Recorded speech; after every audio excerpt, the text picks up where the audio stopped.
আমার কাছে তুমি সেই মেঘবালিকা যে আমার চিলেকোঠার বন্ধ ঘরের জানালার পাশে এসে একদিন বলেছিল, কাঁদছো কেন, কিসের এত দুঃখ?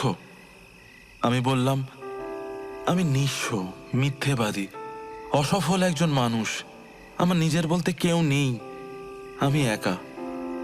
মেঘবালিকা সেদিন আমায় তার মেঘের ডানায় বসিয়ে নিয়ে গিয়েছিল আরশিনগরে। বলেছিল, কে বলল তুমি একা? আমি তো আছি। দেখতে দেখতে কত বছর কেটে গেল। মেঘবালিকা আমায় দিল এক নতুন জীবন। আমার সমস্ত যন্ত্রণাকে বন্দি করলো নীল খামে।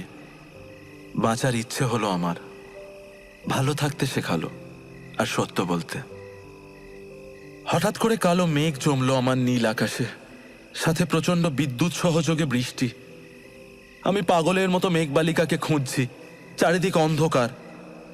বড্ড ভয় হচ্ছে মেঘবালিকা, তুমি এসো, আমার হাতটা একবার ধরো। এ ভয় তোমাকে হারাবার।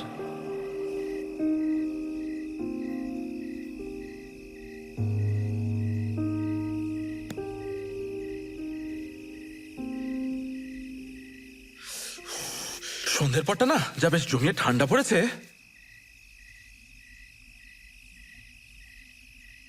এ বাবা, এইটা আপনার মেঘবালিকা পেলেন? কেমন লাগলো?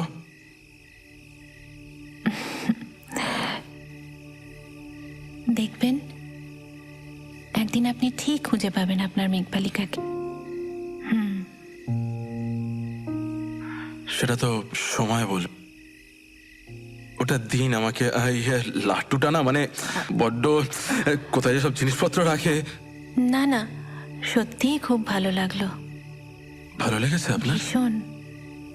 দেখবেন একদিন আপনি আপনার মেঘবালিকাকে নিশ্চয়ই খুঁজে পাবেন।